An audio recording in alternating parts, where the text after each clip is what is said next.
You are now entering the Matrix.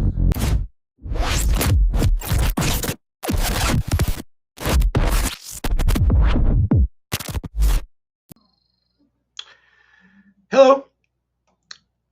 So today we're going to be talking about one of the more confusing sections in the Internal Revenue Code. And the section we're going to be talking about today, and the word we're going to be discussing about today, is section 7701 of the Internal Revenue Code, A, 9, and 10, and the word includes. Because this is a code section that is so confusing, very few people understand. But I promise you, after this presentation, you will understand what this means. The definition of United States and state, and the word includes. Even though at first glance it is confusing, I'm going to clear this up for you, and you will understand this definition of United States and state and this meaning of the word includes clearly. And you'll know this definition of includes and definition of United States and state. You will know this better than almost any CPA, any tax attorney, because they are not taught what I'm about to teach you. Okay, so right here, we're looking at the Internal Revenue Code. This is the general definition section 7701. And this right here is defining the United States. And I'll just read it to you. It says the term United States, when used in a geographical sense, includes only the states and the District of Columbia. So when most people read this, and I did as well, I did not understand what the heck this meant for a long time. But most people who read this,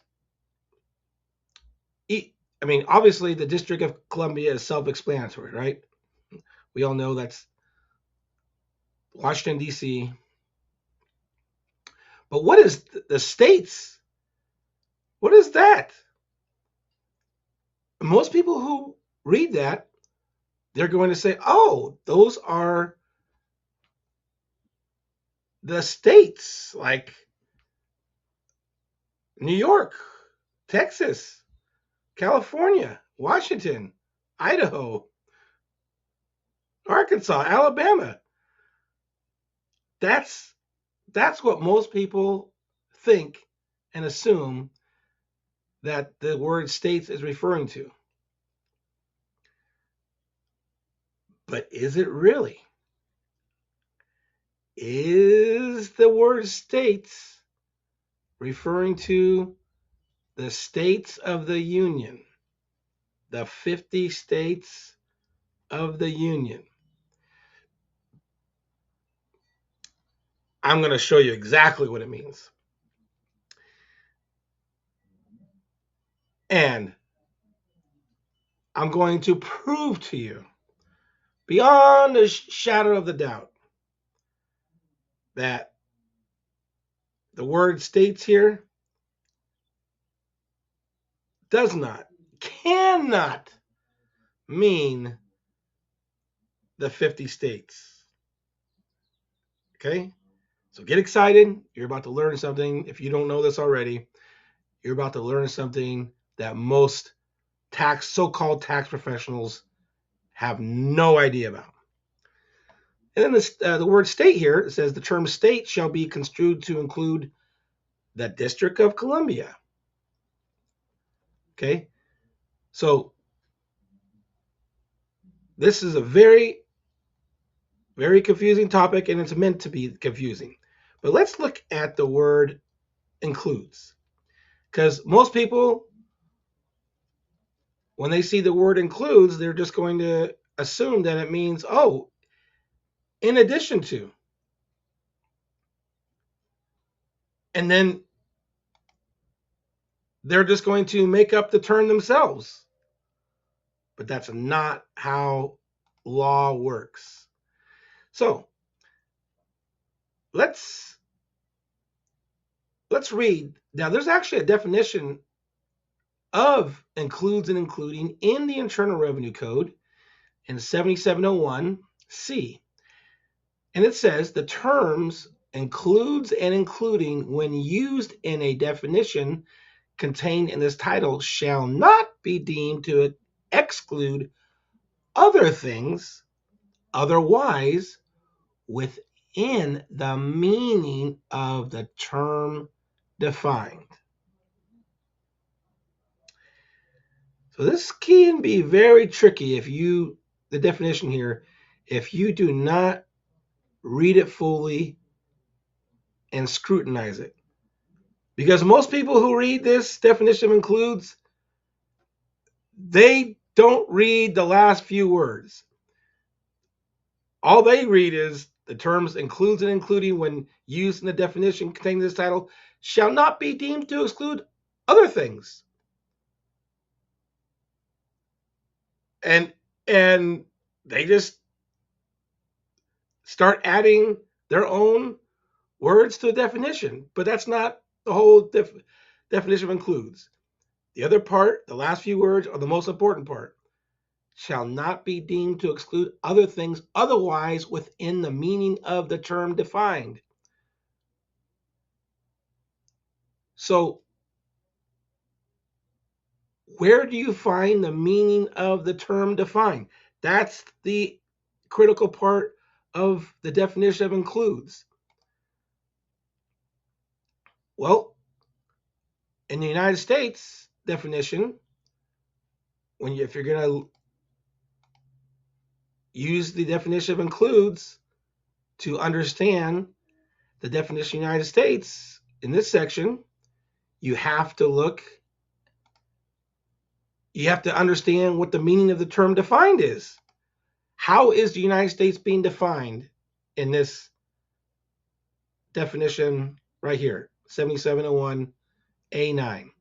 It says the term United States, when used in a geographical sense, includes only the states and the District of Columbia. Well, the word states here is not clear, right? I mean, that really, just upon first glance, is kind of open to interpretation. But that's not how law works, is it? So what is the District of Columbia? Well, we know what that is, right? That is Washington, D.C. It's the District of Columbia. It's the seat of government. Actually, let me before we okay, I had an idea, but before I talk about before I get into that, let me talk about something very important here. So when it comes to law and the Internal Revenue Code, it is very important not to assume what the law is, or it's important not to assume what a word means. Because if words are subjective, then really everyone's going to have their own different definitions of a word. So because most people are going to read this and they're going to say, oh, of course this means the 50 states and the District of Columbia. But how did you arrive at that conclusion? You assumed it did. So let me show you some very important court rulings, Supreme Court rulings, when it comes to this issue about interpretation of statutes. This is a landmark case, Gold versus Gold.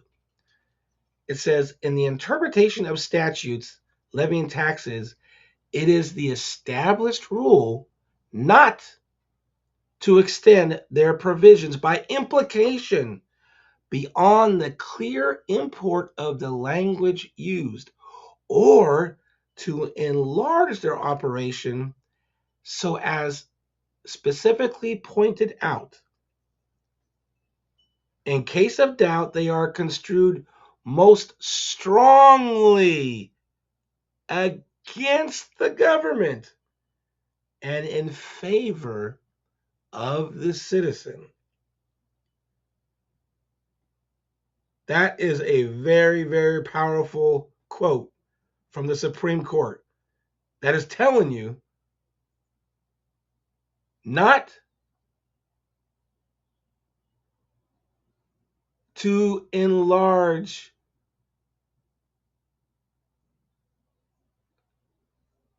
words or definitions, not to make up definitions that is not in that the legislator did not create. You cannot add your own words to a definition that Congress created. Let me give you another quote. Supreme Court says when a statute includes an explicit definition, we must follow that definition even if it varies from that term's ordinary meaning. This is Supreme Court, Stenberg versus Carhart. That's pretty clear, isn't it? When a statute includes an explicit definition, we must follow that definition even if it varies from that term's ordinary meaning.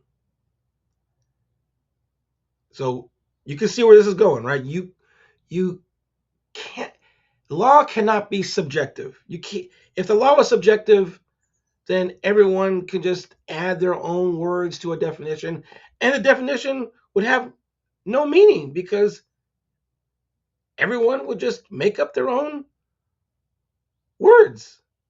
And there's no, how could you, how could a law stand if everyone is using their own subjective words to fit a definition?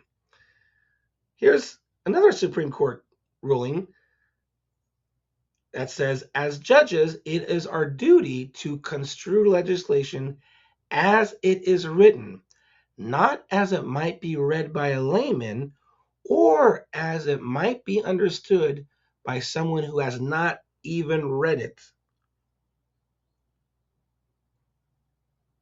Wow, how about that one? It is our duty as judges to construe legislation as it is written. You cannot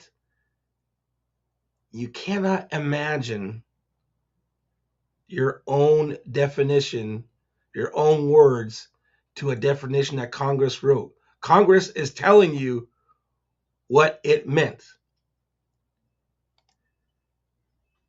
And here's another Supreme Court ruling. It is axiomatic that the statutory definition of the term excludes unstated meanings of that term. I mean, it cannot be any more clearer than that.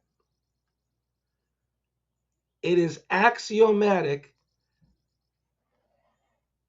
that the statutory definition of the term excludes unstated meanings of that term. So I mean, going back to this, are you starting to question if you thought that the word states here means the 50 states, you should be now questioning your original opinion or thoughts of what this meant. And I'm going to show you exactly what this means. So hang on. Now, here is a very interesting Supreme Court case, Montello Salt Company versus Utah. And this actually was a court case that really emphasized this whole meaning of the word includes and including. So we see here that it says the words and including following the description do not necessarily mean in addition to, but may refer to a part of the thing described. Ah, so whatever you thought the word includes or including meant, not necessarily. The court defined. Here's a definition of include that you could read in the court case. It says include, or the participle form thereof, which means including, is defined to comprise within, to hold, to contain, to shut up, and synonyms are contain, enclose, comprise, comprehend, embrace, involve. The court is saying that the word include can also be a word of limitation. The court's reasoning, the determining word is, of course, the word including. It may have the sense of addition, as we have seen, and of also, but we have also seen may merely specify particularly that which belongs to the genus.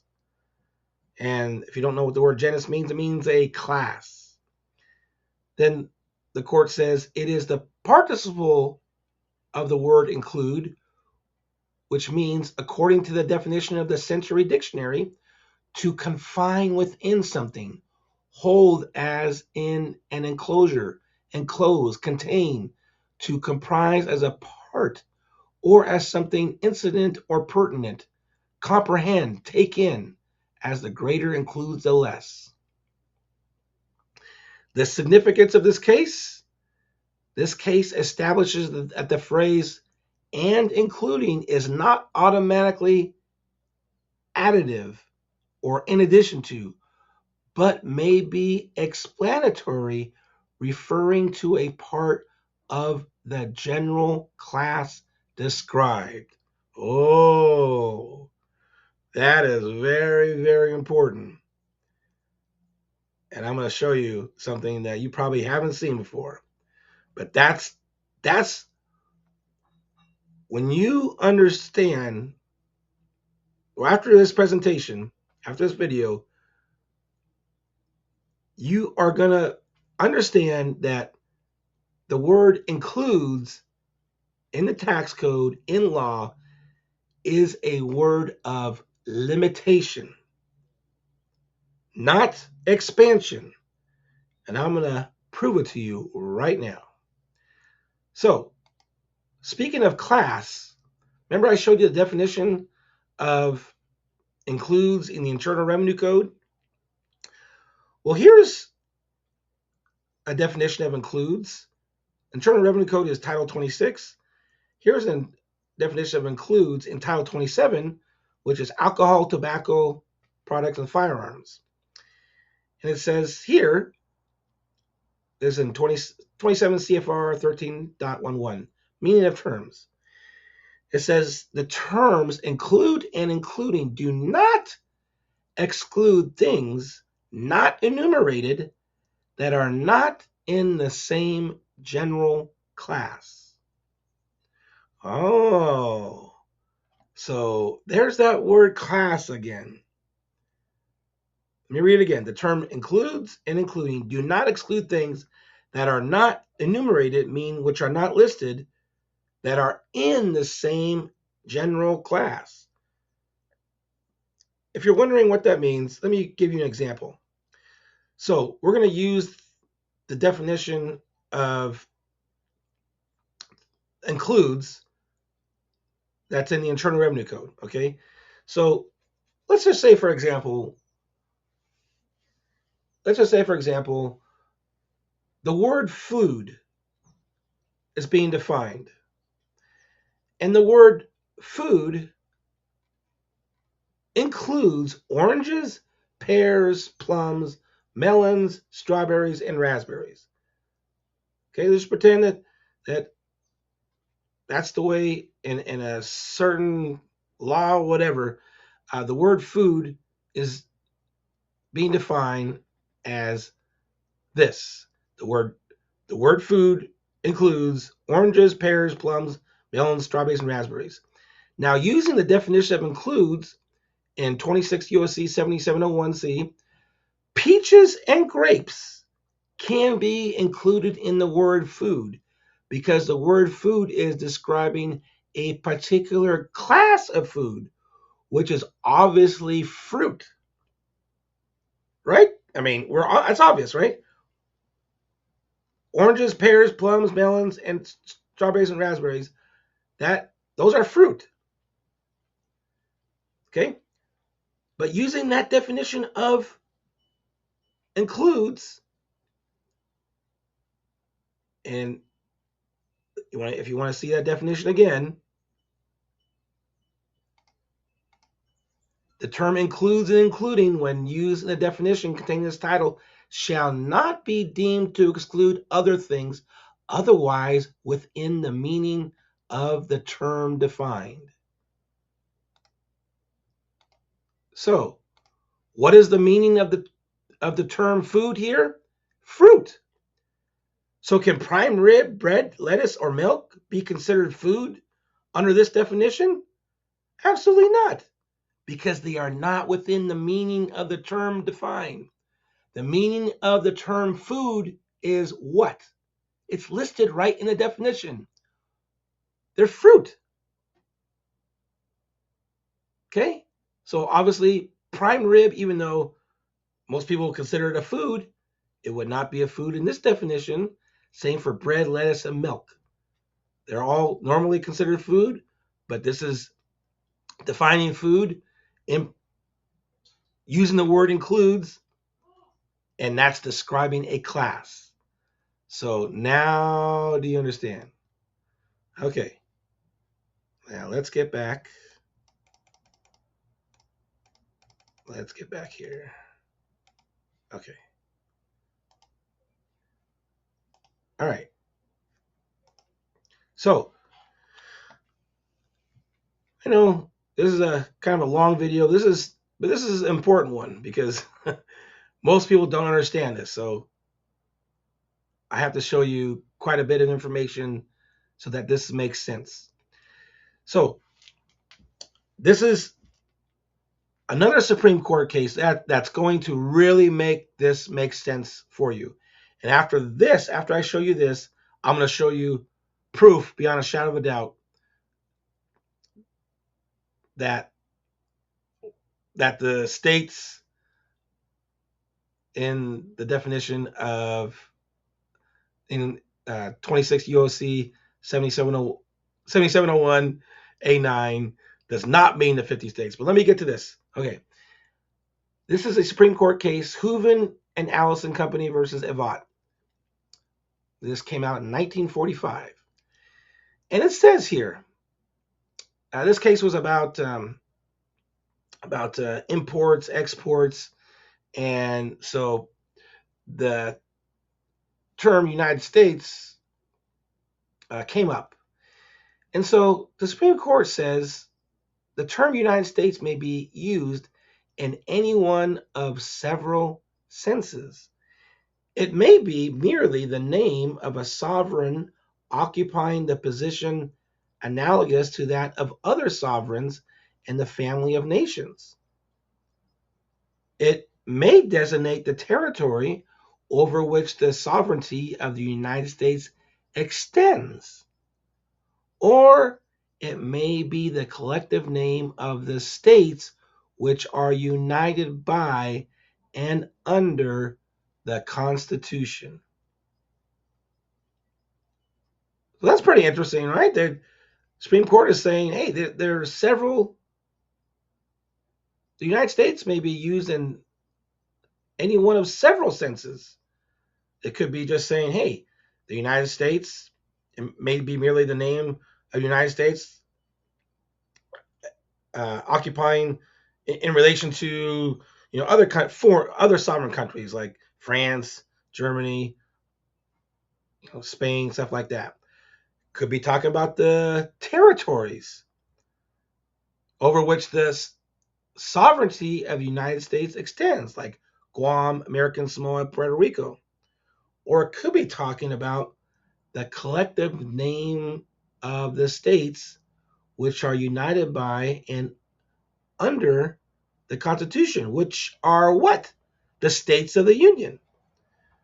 So, why did I bring this up? Because because which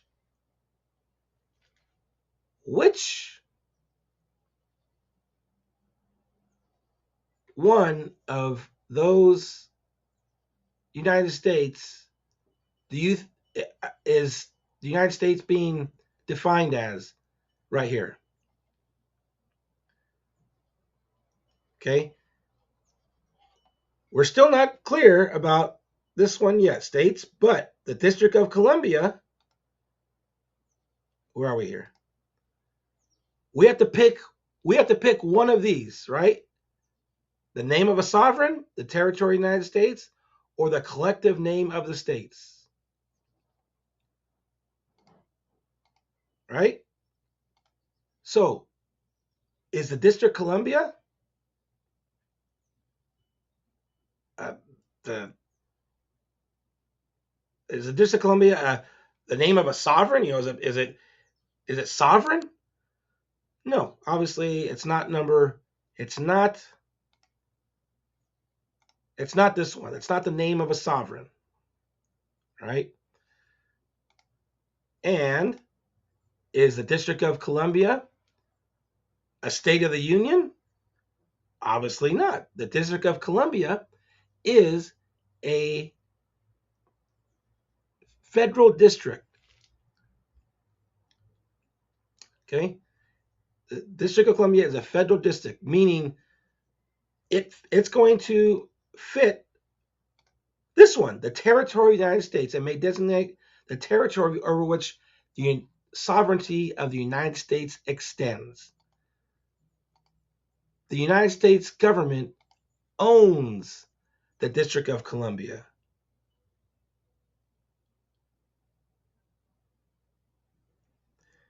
So, remember, what is the definition of includes? The terms includes and including, when used in a definition containing this title, should not be deemed to exclude other things otherwise within the meaning of the term defined. Oh, now we know the meaning of the term United States. It is talking about places that the United States government has sovereignty over.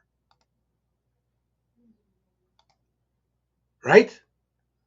It says right here, the Supreme Court says one of the terms of the United States may be used, the term United States may be used in one of several senses.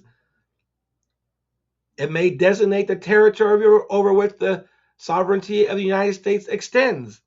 And that's exactly how the United States is being defined as right here. So, for those of you who want to maintain that the word states here means the 50 states. No, no, no. No, no, no. Can't do that, right? Because that's not how Congress is defining the United States. Remember, the word includes is a word of limitation. It is describing a particular class. Remember this definition of the word includes. It means the same thing. The definition of includes in Title 27, it means the same thing as Title 26. It's just more clear. The terms include and including do not include things not enumerated that are in the same general class. Is the United States, is the 50 states in the same class as the District of Columbia? Absolutely not, because the states of the Union are sovereign over the U.S. federal government. The states of the Union created the federal government. But the District of Columbia was created by the federal government. So, in no way, shape, or form does the states of the Union and the District of Columbia have the same meaning. They are not the same. So,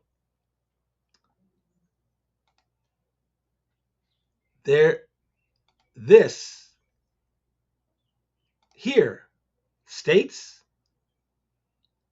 cannot mean the states of the Union. So, what are they referring to? They got to be referring to something, right? Well, let me show you the smoking gun proof beyond a shadow of a doubt what the states are referring to in this definition. This right here, is also from the Internal Revenue Code, the same section, 7701, but we did a little time travel to 1958. Okay, I don't know if you can see here, under amendments, 1958. That's what we're looking at. Now the highlighted part here, this is what the term United States meant in the definitions section in the Internal Revenue Code. And it says the United States, the term United States, when used in a geographical sense, includes only the states, the territories of Alaska and Hawaii, and the District of Columbia. Oh, so if you're wondering, hey, this looks a little different than the current one, because the current one doesn't have the territories of Alaska and Hawaii, but they do here in 1958, and that's because in 1958, Alaska and Hawaii were not part of the Union. They were territories. That's why they are listed here. But when they became states, to be more specific on this topic, when they became part of the Union, this was removed. That's a big clue there, right? An even bigger clue here is the definition of state, because this says states. Or what the heck is that? What is states? Well, we're going to learn right here. The term state shall be construed to include the territories and the District of Columbia. That's how state was defined in 1958. They took that out. They removed that. But it's still because of the word includes, it still could be part of, whoops, yikes, sorry, could be part of the definition. Okay, so whoa. Come on. Hey. Get back here. Get back here. Okay, so now we know that in 77019 here, the word states means the territories. So just substitute states for territories. The term United States, when used in a geographical sense, includes only the territories, and that could be Guam, American Samoa, Puerto Rico, and then you got the territories of Alaska and Hawaii and the District of Columbia. Because remember, that word includes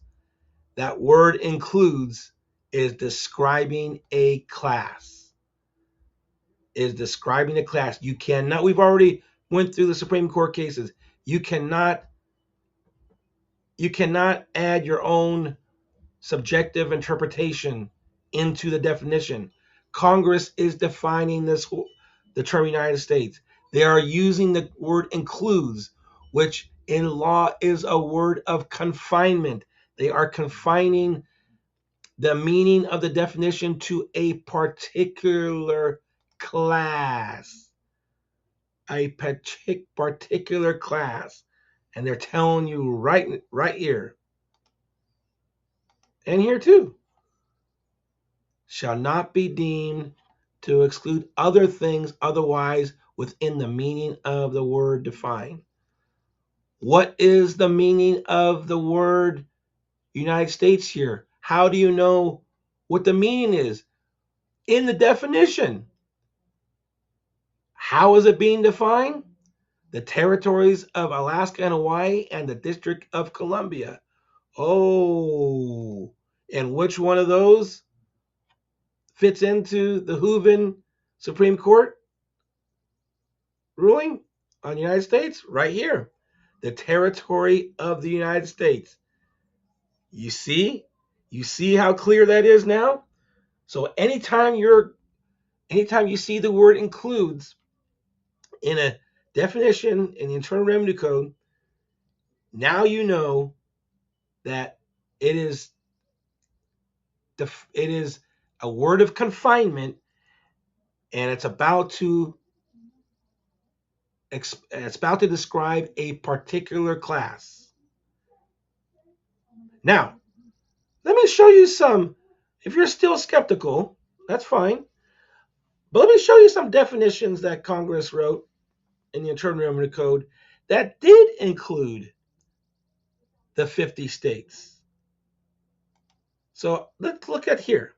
This is in the Internal Revenue Code, section 4612. It says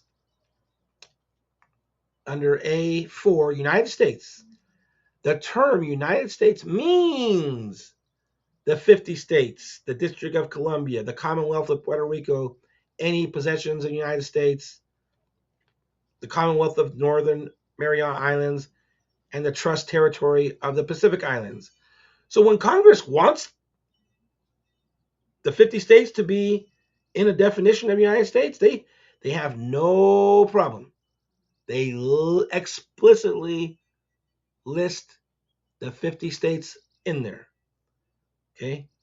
But notice, they did not use includes, they use means. And when Congress used means, that is the exhaustive definition. Nothing can be added to it.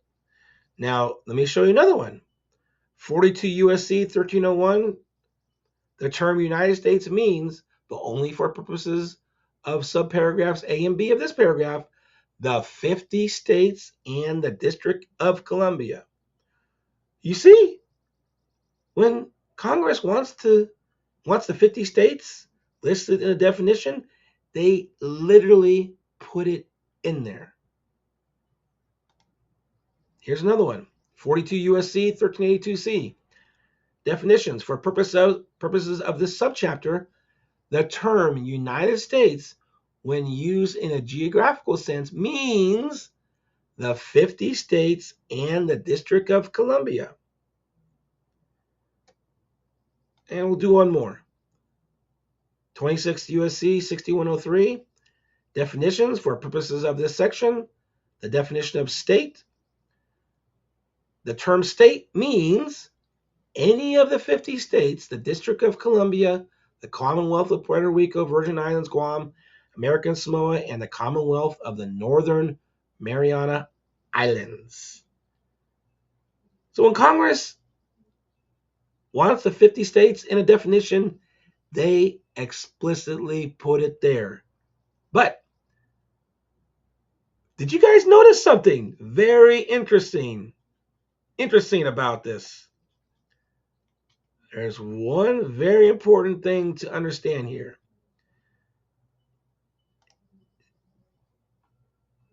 Notice in every single definition, they are listing the 50 states and the territories together, but they never use the word includes. So these people that to this day still want to maintain that this here, the definition of the United States in 7701(9), where it says the term United States when used in a geographical sense includes only the states and the District of Columbia, there's people to this day that still maintain that this means the 50 states, even though it doesn't say the 50 states, does it? It says states. But every time, as you see that the Congress will tell you, Congress will list the 50 states and the territories together, but when they do that, they always use means. They never, look at that, never, not in any definition that you see here or anywhere, are you going to see Congress using the word includes and having the states, the 50 states and the territories in the definition. You'll never see a definition like you see here, where it says the term state includes the District of Columbia, Commonwealth of Puerto Rico, Virgin Islands, Guam, American Samoa. You're never going to see, when Congress used the words includes, you're never going to see the 50 states in that definition. Why? Because includes is a word of confinement. It's describing a class.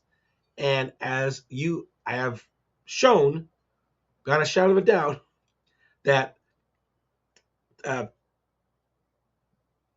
50 states and the federal territories are not the same. They are not in the same class.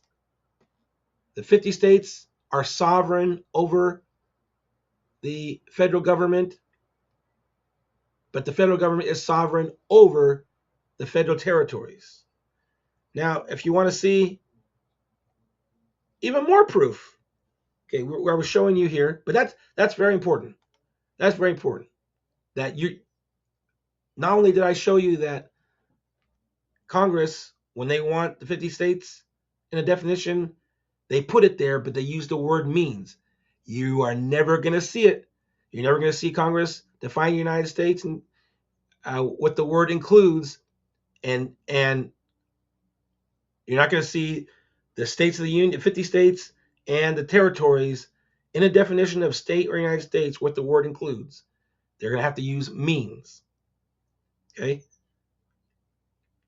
Because includes, when the word includes is used here, it's a word of confinement. They are going to be describing a particular class. Now, this is also the Internal Revenue Code, section 3121, and I'm going to show you proof from the government of everything that I'm showing you right here. Okay, so it says here that term state includes the District of Columbia, Commonwealth of Puerto Rico, Virgin Islands. That's the definition of state in 3121E. The term United States, when used in a geographical sense, includes the Commonwealth of Puerto Rico, Virgin Islands, Guam, American Samoa. Now, this is a letter from a congresswoman, and this is back in the 90s, and this is from a an American citizen that wanted to ask their congressman to get some clarity on this whole United States includes issue. So this is regarding the section that we just looked at, 3121, from the Internal Revenue Code defining state United States. So this is a congresswoman, Barbara Kennelly. She is, where is she from? Oh, Connecticut. And so this guy, John Randall, wrote to Barbara Kennelly. I guess Barbara Kennelly had some legislation she was working on, and this guy, John Randall, had some questions for her. So I'll just read it to you. It says, Dear Mr. Randall, thank you for writing your question about Section 3 of H.R. 97 legislation I introduced to this Congress. Please excuse the delay in my response. Then she goes on. It says, in your letter, you asked if Section 3 of H.R. 97 defining the word state and 26 U.S.C. 3121E are the same. I have checked with the Legislative Council and Congressional Research Service about the definition. According to these legal experts, the definitions are not the same.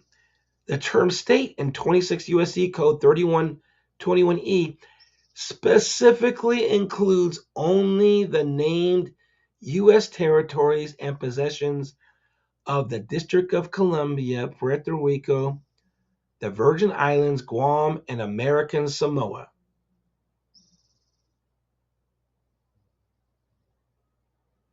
This is a U.S. congressman getting some legal assistance from Legislative Council and Congressional Research Service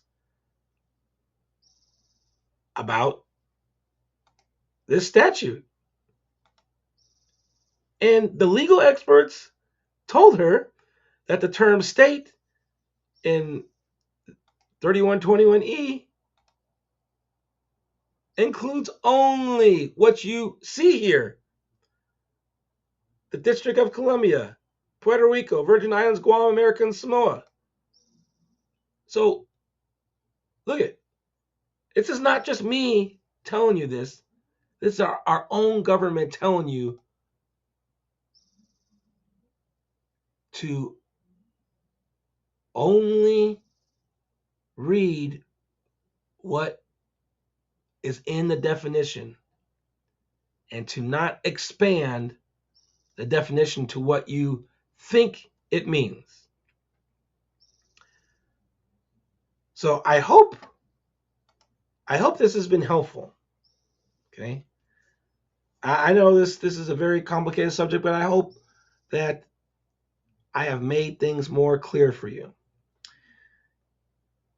This Supreme Court ruling, Hooven versus Allison, very, very significant.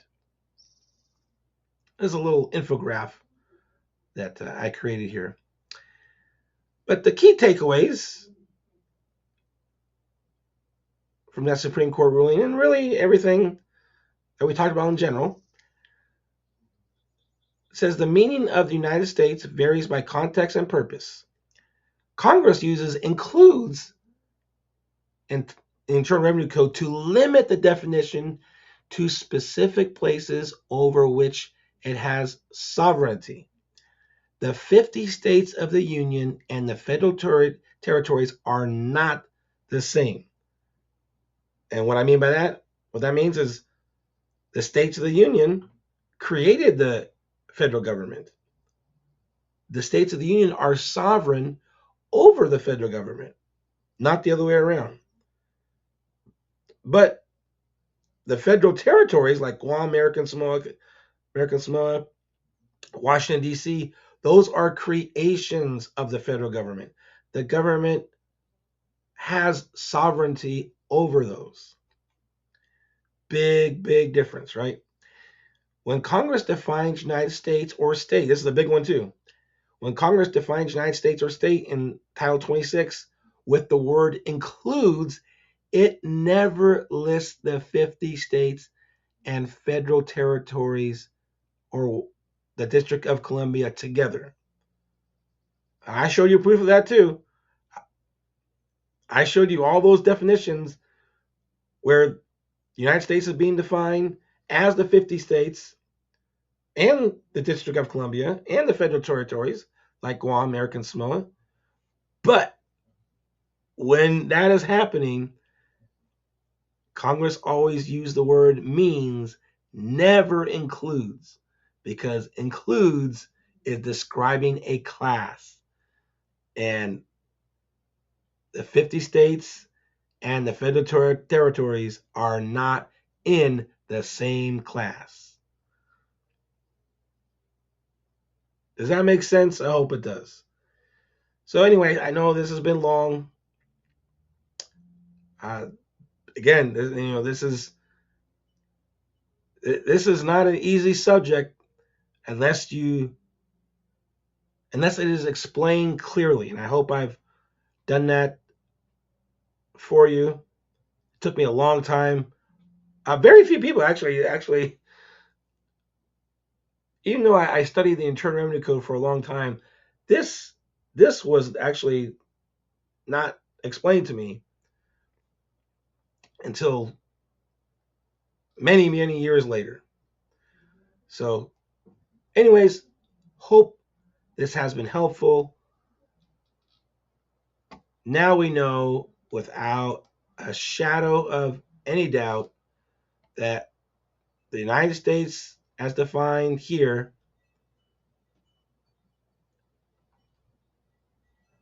includes only the states and District of Columbia. This is the federal territories. And you know that now, right? You know, it doesn't say 50 states. You can't put it there. And we know what the definition used to say. It used to have the territories in there. This is describing a particular class.